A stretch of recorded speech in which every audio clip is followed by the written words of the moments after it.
যে জীবন, সেটি হচ্ছে শরণাগত জীবন। কি বুঝতে পারছি?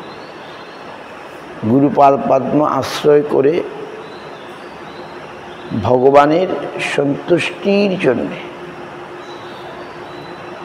ভগবানের গুরু বৈষ্ণবের সন্তোষ বিধানের জন্যে যে জীবন, সেই জীবনটাকে বলে শরণাগত জীবন। বুঝতে পারছি? আর নিজের খেয়াল খুশি মতো এটাই পড়তে যাচ্ছিলাম।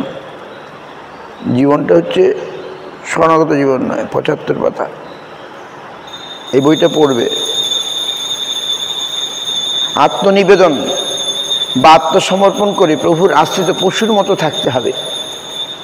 পশু দুধ দেয়, ফসল দেয়, কিন্তু এসবের মালিক সে নয়। মালিক হলেন তিনি, যার আশ্রয়ে সে আছে।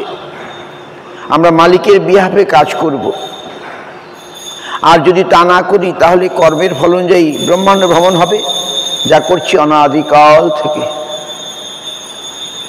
তাই দেখছি সত্যিকারের নিষ্কৃতির কথা বলেছেন বৈষ্ণব, ত্যাগের কথা বলেছেন বুদ্ধ, শঙ্কর, কিন্তু ভক্তিহীনতার পরম পদ তারা লাভ করতে পারেন না। ভাগবতে আছে, জীবন্যে অরবিন্দাক্ষ বিমুক্ত মানিন তজ্জস্ত ভাবাৎ বিশুদ্ধ বুদ্ধয় আরুহ্য কিশ্রেণ পরমং পদং ততঃ পতন্তঃ যুষ্মাংঘ্রয়। অর্থাৎ ভক্তিহীন জ্ঞানী জীব নিজেকে খুব বিমুক্ত বলে মনে করে, কিন্তু নিজের সীমাবদ্ধ চিন্তার মধ্যে থেকে তারা উপরের সঙ্গে যে সম্বন্ধ তা অগ্রাহ্য করার জন্য সেই বিচারে গলদ থেকে যায়। তার ফলে বহু কষ্টে ব্রহ্মলোক পর্যন্ত গিয়েও তার ভক্তির কারেন্ট ধরতে না পারায় আবার নিচের দিকে নেমে যেতে হয়, আর ওই জন্ম মৃত্যুর ঘূর্ণি পাকে পড়তে হয়। সুতরাং বৈষ্ণব ধর্ম বুঝতে হলেও এই ব্রহ্মলোকের উপরে যেতে হবে। আমরা পাচ্ছি ভোগের রাজ্য, ত্যাগের রাজ্য আর সেবার রাজ্য। তাই ভোগ্য জগৎ থেকে ত্যাগের জগতে যেতে হবে, আর ত্যাগে সমাধিস্থ হয়ে থাকলে চলবে না। উপরের দিকে সেবার যে কারেন্ট মানে প্রবাহ আছে তাকে ধরতে হবে। তাহলে সেবাটা কীরকম সেটাই বুঝতে হবে। সেবা হচ্ছে তিনি ইচ্ছা করবেন আর আমি পালন করব। সেবাটা কীরকম? তিনি ইচ্ছা করবেন, আমি পালন করব। ইচ্ছার মালিক তিনি, প্রয়োজন অনুসারে তিনি বলবেন, আর আমি অবিচারে তার ইচ্ছা পালন করে যাব। এই রকমের জগৎই হচ্ছে বৈকুণ্ঠ জগৎ। সেখানে একজন মালিক, তিনি হুকুম করছেন আর সব আদেশ পালন করছে। এই যে সেবা, তা একটি হিসেব নিকেশ করে ঐশ্বর্য বৈরাগ্য নিয়ে করাটা হলো বৈকুণ্ঠের ব্যাপার। আর তার উপরে প্রকোষ্ঠ গোলক, সেখানে কেবল অনুরাগীর দ্বারা পরিচালিত হয়ে সেবা, কোনো হিসেব নিকেশ নেই, অটোমেটিক আপনা আপনি সেবা। শুধু অনুরাগ, না করলে ভালো লাগে না, করলেই ভালো লাগে। এই অবস্থা হচ্ছে গোলক। এখন কি করে এই অবস্থায় যাওয়া যায় সেটা দেখা যাক। দীক্ষাকালে ভক্ত করে আত্মসমর্পণ, সেই কালে কৃষ্ণ তারে করে আত্মসম। সেই দেহ করে তার চিদানন্দময়। চিদানন্দ দেহে তার চরণ ভজয়, অপ্রাকৃত দেহে তার চরণ ভজয়। দীক্ষা হচ্ছে দিব্য জ্ঞান। অর্থাৎ তুমি সেব্য, আমি সেবক। তুমি পুরুষ আর সব প্রকৃতি। তাই তাদের কাজই হচ্ছে মুক্ত অবস্থায় সেবা করা। তিনি ইচ্ছাময়, যা ইচ্ছা করবেন তাই আমরা পালন করব, তার ইচ্ছা পূর্ণ করব। যেহেতু আমরা স্লেভ, দাস, মহাপ্রভু বলছেন জীবের স্বরূপ হয় কৃষ্ণের নিত্য দাস, কৃষ্ণের তটস্থ শক্তি, ভেদাভেদ প্রকাশ। কৃষ্ণ বলি সেই জীব অনাদি বহির্মুখ, অতএব মায়া তারে দেয় সংসার আদি দুঃখ। এখন সাধুসঙ্গে থেকে কৃষ্ণ সম্বন্ধ ভেতরে জাগ্রত করাই আমাদের কাজ। সেখানে কি? সেখানে তিনি প্রভু, আমি দাস। আমার ধর্ম সেবা করা, তার ধর্ম সেবা নেওয়া। তিনি সুখস্বরূপ, আনন্দস্বরূপ। সেবার দ্বারাতেই সে উৎকৃষ্ট ধরনের আনন্দ পাওয়া যায়। সেবার মাধ্যমেই তার কৃপা লাভ হবে। তাতে সুখস্বরূপ, আনন্দস্বরূপ প্রভুর আনন্দ সঞ্চারিত হতে পারে, যা ভোগের দ্বারা সম্ভব না। ভোগ হচ্ছে নিম্ন স্তরের জিনিস, জড়জগতের জিনিস, আর ত্যাগের দ্বারাতে ওই মাঝামাঝি মুক্তির অবস্থা। কিন্তু এর পরে হলো গিয়ে ভক্তির রাজ্য। শ্রীমদ্ ভাগবত বলছেন মুক্তা নামপি সিদ্ধানাং নারায়ণ পরায়ণ সুদুর্লভ প্রসন্নাত্মা কোটিস্বপি মহামুনে। অর্থাৎ গুরু মহারাজ এসব বলতেন। এই কথাগুলো যখন বলছেন আমি সামনে ছিলাম। গুরু মহারাজ এই কথাগুলো যখন বলছেন আমি সামনে ছিলাম, তখন আমি রেকর্ড করেছিলাম একটা ভক্তকে উদ্দেশ্য করে। উনি বলছিলেন এই কথাগুলো, এই ভক্তটা খেয়াল খুশি মতো চলতো। এই ভক্তকে উদ্দেশ্য করে এই কথাগুলি গড় করে গুরু মহারাজ বলে গেলেন। আমি রেকর্ড করেছিলাম। When this কথা Guru Maharaj speaking, I was there.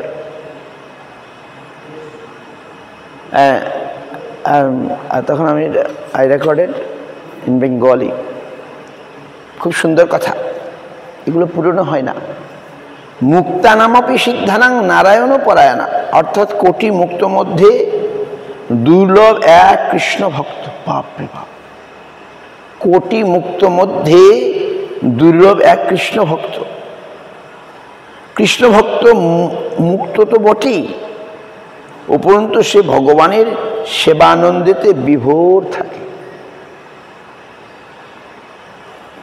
কোটি মুক্ত মধ্যে দুর্লভ এক কৃষ্ণ ভক্ত।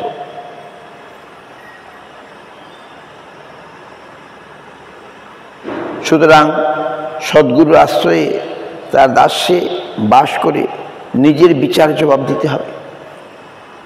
নিজের মনকে তখন বলতে হবে যে তোমার কথা বহুকাল শুনেছি, এখন আর শুনবো না। এখন বৈষ্ণব গুরুর দাস হয়ে তার কথা শুনব।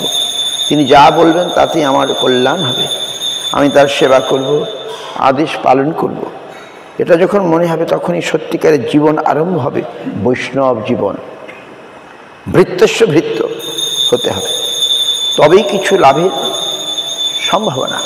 মহাপ্রভু বলছেন নাহং বিপ্র নচ নরপতি, নরপতির নাপি বৈশ্য ন শূদ্র, নাহং বণে নচ গৃহপতির ন বনস্থ জ্যোতির্বা, কিন্তু প্রদ্যন্নিখিল পরমানন্দ পূর্ণ মৃতাব্ধে গোপী ভর্তু পদকমলের দাস ও দাসানুদাস। আমি বর্ণ এবং আশ্রম এই চারিটির কোনোটির মধ্যেই নেই, আমি এর অতীত।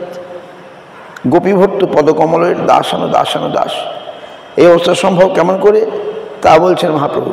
এত সব ছাড়ি আর বর্ণাশ্রম ধর্ম ও কিঞ্চন হইয়া লয় কৃষ্ণৈক শরণ। গোপীভর্তা যে কৃষ্ণ ভগবানের স্বয়ংরূপ, তার দাসের দাস হতে চাই, এই আমার পরিচয়। সুতরাং দাস্য জিনিসটা অনুশীলন করতে হবে, এবং সেটা যাতে কৃষ্ণদাস্য হয়, হরিদাস্য হয়। তার জন্যে যিনি একান্তভাবে কৃষ্ণগত প্রাণ, এমন ব্যক্তির আশ্রয়ে থেকে সেবা করতে হবে। সেবা না করলে সে লোকে প্রবেশ হয় না। ভিসা জোগাড় করতে হবে। পাসপোর্ট হলে দেশের বাইরে যাওয়া যায়, কিন্তু অন্য দেশে প্রবেশ করা যায় না সে দেশের ভিসা ছাড়া। তেমনি বৈকুণ্ঠ জগতের ভিসা জোগাড় করতে হবে সেখানে প্রবেশ করার জন্যে। মুক্তি হচ্ছে পাসপোর্ট স্বরূপ, এই জগৎ থেকে মুক্তি, কিন্তু বৈকুণ্ঠ লোকে প্রবেশের জন্য সেবারূপ ভিসার প্রয়োজন। তাহলে গুরুদাস্য বা কৃষ্ণদাস্য হচ্ছে নিজেকে নিবেদন করে সেই চাতকের মতো হয়ে থাকা। রূপ গোস্বামী লিখছেন, বিরেচয়ময়ী দণ্ডং দীনবন্ধু দয়াম্বা গতিহীন ভবত্ব কাচিদন্য মমস্তি নিপততু শতকোটি নির্ভরং বা নবাম্ভ তদপি কিল পয়দহ স্তুয়তে চাতকেন। হে প্রভু, আমার প্রতি দণ্ডই করো বা দয়াই করো, এ সংসারে তো অভিন্ন আমার অন্য কোনো গতি নাই। বজ্রপাতই হোক বা প্রচুর বর্ষণ নবাম্বু ধারা বর্ষণই হোক, চাতক সর্বদা মেঘের স্তুতি গান করে থাকে। কত সুন্দর উদাহরণ। চাতক উভয় অবস্থায় এক রকম, সে শুধু চায় এক ফোঁটা উপরের জল, নিচের জল সে কখনো খাবে না। সুতরাং এইভাবেতে সেই দিকে লক্ষ্য করে চলবার চেষ্টা করতে হবে। আমার আর কোথাও গতি নেই, আশ্রয় নেই, যেখানে যাব সেখানে মরতে হবে। একমাত্র মৃত্যুকে অতিক্রম করে তোমার ধামেতে যেতে চাই। যেহেতু যদ্গত্তা নো নিপর্যন্তে তদ্ধাম পরমং মম, অর্থাৎ যেখানে গেলে জন্ম মৃত্যু এই আসা যাওয়া শেষ হয়ে যাবে। এটা বাস্তব জিনিস, শখের জিনিস নয়। যে আমি যতটা বুঝলাম তাই করলাম, তা হবে না। গুরু বৈষ্ণবের আশ্রয়ে বাস মানেই সেখানে নিজের স্বাতন্ত্রতা চলবে না। স্বর্ণজীবন অনেক পেয়েছি আর দুঃখ অনেক পেয়েছি। ভক্তি ঠাকুর বলছেন, বহু দুঃখ পাইয়াছি স্বতন্ত্র জীবনে, সব দুঃখ দূরে গেল ও পদ বরণে। নিজেকে ঠিক পথে চালিত করতে হবে। মনকে বলতে হবে যে তোমার কথা শুনে জন্ম জন্মান্তর অনাদিকাল হতে ঘুরে বেড়াচ্ছি, এখন আমি উপরের হুকুম শুনব, ভগবানের প্রেরিত হুকুম শুনব। তোমার রসদ খাদ্য একেবারে বন্ধ করে দেওয়া হবে, আর না খেতে পেয়ে তুমি মরে যাবে। সর্বমনোনিগ্রহ লক্ষণান্ত। অদ্বৈত সিদ্ধির লেখক মধুসূদন লিখেছেন, তত ভবেত মনোনাশ, মনটা নষ্ট হয়ে যাবে। মৌখিক পদ্ধতি যা হয় সেটা পারফেক্ট নয়, ঠিক নয়। সংকল্প বিকল্প মনের ধর্ম। মন বলবে এটা চাই, আবার বলবে এটা চাই না। এই যে কর্তৃত্ব, এটা আমাদের সর্বনাশ করছে, ব্রহ্মাণ্ড ঘোরাচ্ছে। আর তার ভূমিকা দুষ্ট ম্যানেজারের ভূমিকা, বিদ্রোহী ম্যানেজারের ভূমিকা। আত্মা হল প্রপ্রাইটার, সত্ত্বাধিকারী, কিন্তু মাইনর প্রপ্রাইটার সে নাবালক। আর বিদ্রোহী ম্যানেজার মুন আত্মার বিহাপে কাজ করছে। এখন অন্য একজন মেজর প্রপ্রাইটারের সঙ্গে এই মাইনর প্রপ্রাইটার যোগাযোগ করে নিজের ম্যানেজারকে দমন করে পজিশন নিতে পারে নিজের সম্পর্কে। বুঝতে পারছেন? সুতরাং আমাদের প্রাকৃত মন থেকে যা আসবে তা ডিসমিস করে দিতে হবে। বলতে হবে তোমার কথা শুনবো না, তোমার কথা বহু জন্মান্তর শুনে এসছি, তোমার সাজেশন সেসব বিশ্বাসঘাতকতা, এর মধ্যে আমি নেই। আমি যার আশ্রয়ে এসেছি তার কথা শুনবো, তোমরা বিদায় দাও। মাধবেন্দ্র পুরীপাদ বলেছেন, কামাদিনাং কতিনা কতিদা পালিতা দুর্নির্দেশা তেসাং জাতামাইন্য করুণানাত্রাপান উপশান্তি উচ্ছিজ্জয়িতানথ যদুপতি সাম্প্রতাং লব্ধ বুদ্ধি স্তামায়াত স্মরণম অভয়ং মাং নিজুম খাত্মদাস। কাম ক্রোধ লোভ মোহ মদ মাৎসর্য এইসব প্রভুদের কথা কতদিন আমি কতকাল কত জন্ম যে শুনেছি তার কোনো ঠিক নাই। এদের দুষ্ট নির্দেশ হুকুম বহুকাল বহু জন্মান্তর পালন করে এসেছি। তাদের এসব কথা আমি শুনেছি, তথাপি আমার প্রতি তাদের করুণা হলো না।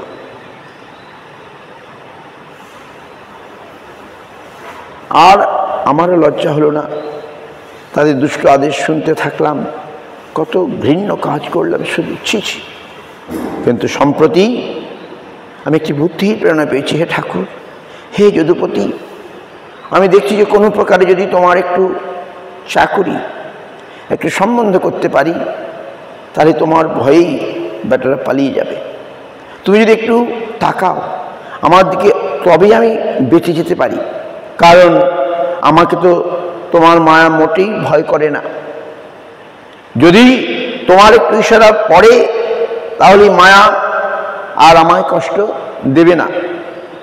গীতায় ভগবান বলছেন, দৈবিচ্ছিষা গুণময়ী মম মায়া দূরত্বয়া মামেব যে প্রপদ্যন্তে মায়া মে তাং তরন্তিতে।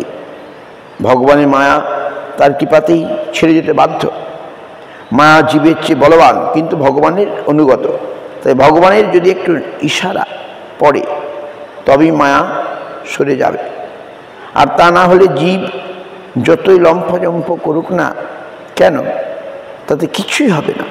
সুতরাং আমি দেখছি যে আমি নিজেই ভোগ ত্যাগ এসব থেকে নিজেকে মুক্ত করতে পারবো না, কিন্তু তোমার সর্বসম্বন্ধই আমাকে বাঁচাবে।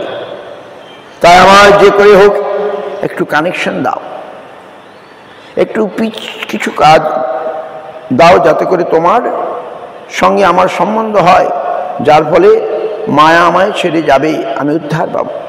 তাহলে দেখা যাচ্ছে সাধুগুরুর আনুগত্যই বাঁচার একমাত্র পন্থা, যেখানে আমার কোনো ইচ্ছা চলবে না। সম্পূর্ণ যাকে বিশ্বাস করি, বৈষ্ণব বলে গুরুরূপে বরণ করেছি, ভগবত আভিন্ন বিচার করে তাকেই একমাত্র পদপ্রদর্শক করে তার নির্দেশে পথ চলতে হবে। চাতকের মতো অপেক্ষা করে থাকতে হবে কি নির্দেশ উপর থেকে আসে, আর সেটি মঙ্গল, এই বুঝে নিজের ইচ্ছাকে বিসর্জন দিতে হবে। আনুগত্যের মাধ্যমে উপরের জিনিস আমার মধ্যে সঞ্চার হয়ে যাবে। কি নিয়ে আমাদের কারবার সেটা ভালো করে বুঝতে হবে। গরুর বচন আছে, ব্রাহ্মণানাং সহস্রেব্য সত্যযাজী বিশিষ্যতে। সত্যযাজী সহস্রেব্য সর্ববেদান্ত পারগহ। সর্ববেদান্তবিদ কোট্টা বিষ্ণু ভক্ত বিশিষ্যতে। বৈষ্ণবানাং সহস্রেব্য একান্তে কো বিশিষ্যতে। ভেরি ইম্পর্টেন্ট শ্লোক। অর্থাৎ হাজার হাজার কর্মকাণ্ডীয় জাগিক ব্রাহ্মণ থেকে একজন সর্ববেদান্তবিদ, যিনি জ্ঞান ভূমিকায় যজ্ঞ করছেন, তিনিই শ্রেষ্ঠ। জ্ঞান বিচারে জগৎ কিছুই না, সব মায়া, সব নশ্বর। তাই এভাবে যে যোগ্যতা জ্ঞান বিচারে আত্মভূমিতে, যা সেই কর্মভূমিকায় স্থূল বস্তু নিয়ে যজ্ঞের চেয়ে অনেক শ্রেষ্ঠ, যেহেতু আত্মভূমিকায় সে নিজেকেই দিচ্ছে আহুতি। এইরূপ কোটি বেদান্তবিদ ব্রাহ্মণ অপেক্ষা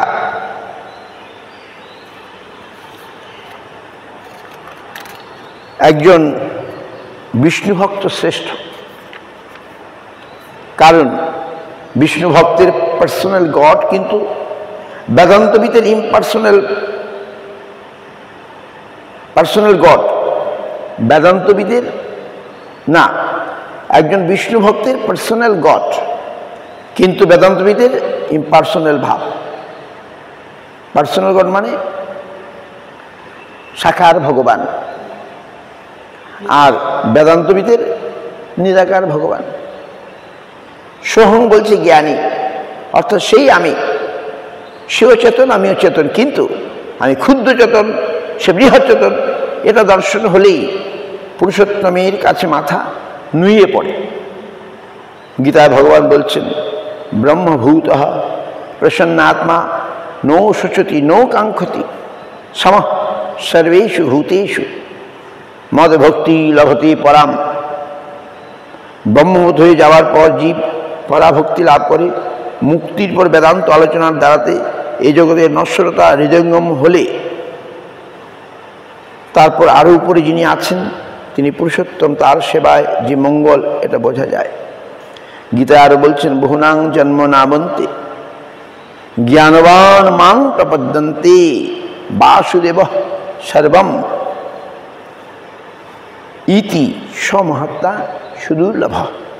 যখন ব্রহ্মেতে পর ব্রহ্ম দর্শন হয়, তখন মাথা নুয়ে পড়ে। তেমনি এখানে বেদান্তে সব ব্রহ্ম কেবল চেতন। তারপর যখন ব্রহ্মবিদ সেব্য দর্শন হয় তখন বিষ্ণু ভক্ত হয়ে যায়, আর সেই বিষ্ণু ভক্ত কোটি বেদান্তবিদ থেকে শ্রেষ্ঠ। ঐকান্তিক মানে যারা আইন কানুন মানে না, আইন কানুন না মেনে বৃন্দাবনে কৃষ্ণের সবে আত্মনিয়োগ করেছে, তারা ভালো মন্দ কিছু জানে না, বুঝতেও চায় না।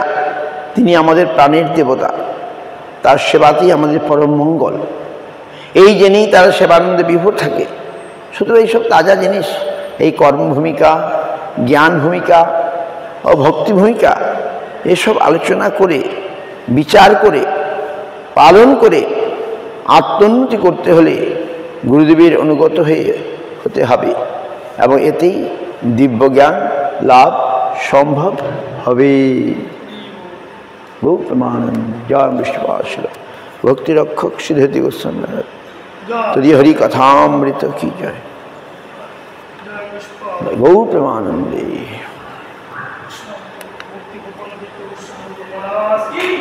জয়। এখন জল ব্যবস্থা করো, পাইপ লাগাও।